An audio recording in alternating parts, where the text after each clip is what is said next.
सन्मुख विराजमान श्री परमहंस विभूतियों के सुंदर पावन दर्शन दीदार करते हुए बोलना जयकारा।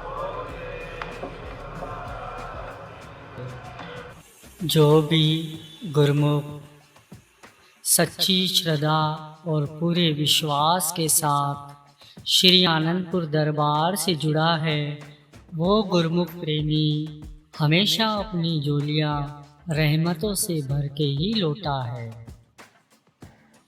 एक आस, एक विश्वास, मान भी ऐसा ही होना चाहिए। उस प्रेमी ने सब कुछ पा लिया, सब कुछ कर लिया।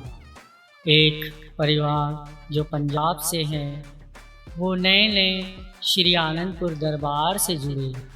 एक बार वह अपने शहर की कुटिया में जाते हैं और अपने पूज्य महात्मा जी को मन की उलझन को दूर करने के लिए विनती करते हैं। महात्मा जी, मेरे मन में बहुत ही उलझन है, क्योंकि हम इस दरबार से जुड़ने के पहले देवी देवताओं को भी पूजते थे।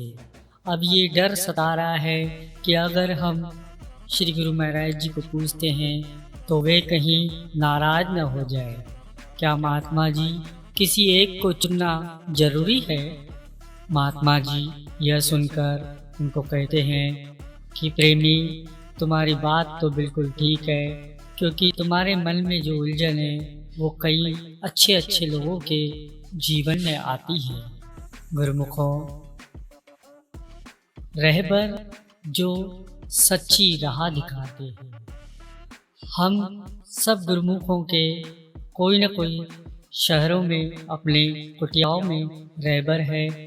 महात्मा जी, भाई जी जो हमको समय समय पर सच्ची राह दिखाते हैं और हम भी अपनी मन की उलझन के लिए उनसे विनती करते रहते हैं। ऐसे ही उस प्रेमी गुरुमुख के रहबर महात्मा जी उनको समझाते हैं कि बेटा, एक आश्रम में 2 शिष्य रहते थे। उन दोनों शिष्यों को एक दिन गुरुदेव जी उन्हें कहते हैं कि आप दोनों को 7 दिन का समय देता हूँ। आप दोनों 50 फुट गड्ढा खोदना, जो पानी निकले उनमें से 1 लोटा जल मुझे लाकर देना। और उन दोनों को अलग अलग दिशा में गुरुदेव जी भेज देते हैं। 7 दिन के बाद दोनों शिष्य आश्रम में लौटते हैं। एक का लोटा खाली रहता है और एक का लोटा भरा हुआ रहता है। गुरुदेव उस खाली लोटे वाले शिष्य से पूछते हैं कि तेरा लोटा खाली क्यों है? इस पर वो शिष्य गुरुदेव को कहता है कि गुरुदेव, मैंने तो 100 फीट जमीन खोदी पर मुझे पानी मिला ही नहीं। गुरुदेव तो अंतर्यामी थे, वो तो सब जानते थे। फिर उन्होंने उस शिष्य को बड़े प्यार से समझाया।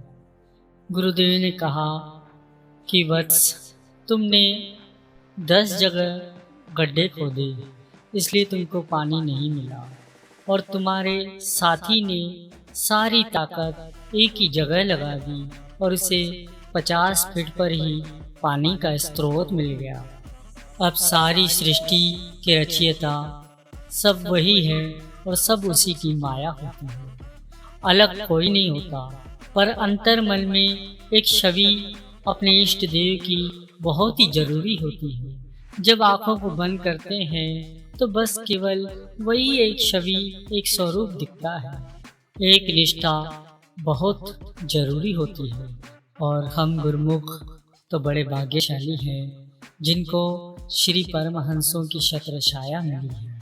जैसे बेइंतहा प्रेम तो सिर्फ एक से होता है, बस उसी तरह से अंतर मन में सिर्फ एक होता है, ताकि हम कह सके कि अनंत गहराई में मैं और सिर्फ मेरा सतगुरु। शिक्षा गुरु तो अनेक होते हैं, पर दीक्षा गुरु एक ही होता है, जो समय के संत सतगुरु होते हैं।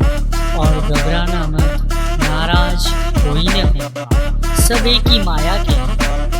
देवी देवता इस मानुष जन्म के लिए तरसते हैं कि हमको भी गुरु का सानिध्य मिले। भगवान श्री राम जी और भगवान श्री कृष्णचंद्र जी ने भी, जो खुद इस सृष्टि के रचयिता हैं, उन्होंने भी समय के संत सद्गुरुदेव जी का सानिध्य प्राप्त किया।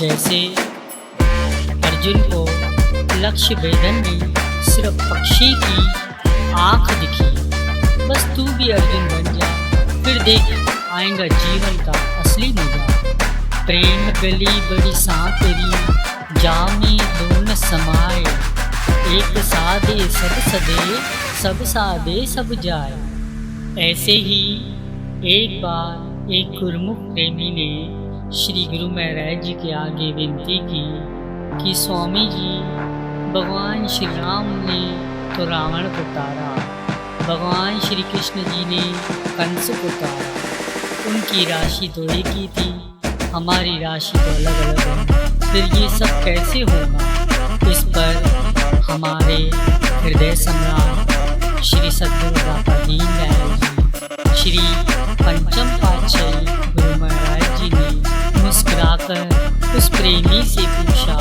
कि प्रेमी हम कौन हैं। वो प्रेमी कहता है कि आप गुरु महाराज जी हैं। फिर गुरु महाराज जी पूछते हैं कि आप कौन हैं। तो भगत कहता है, स्वामी जी हम तो आपके गुरुमुख हैं। यह सुनकर स्वामी जी मुस्कुराकर बोलते हैं, तो मिल गई ना हमारी भी राशि। हम जगत में तुम गुरुमुखों की खातिर ही तो आए हैं, हमारा और कोई प्रयोजन नहीं है। हम भटकी हुई रूहों को मालिक से मिलाने के लिए ही तो अवतरित होते हैं। स्वामी जी के ये वचन सुनकर सारी संगत दर्शन हाल में जयकारे लगाने शुरू कर देते हैं।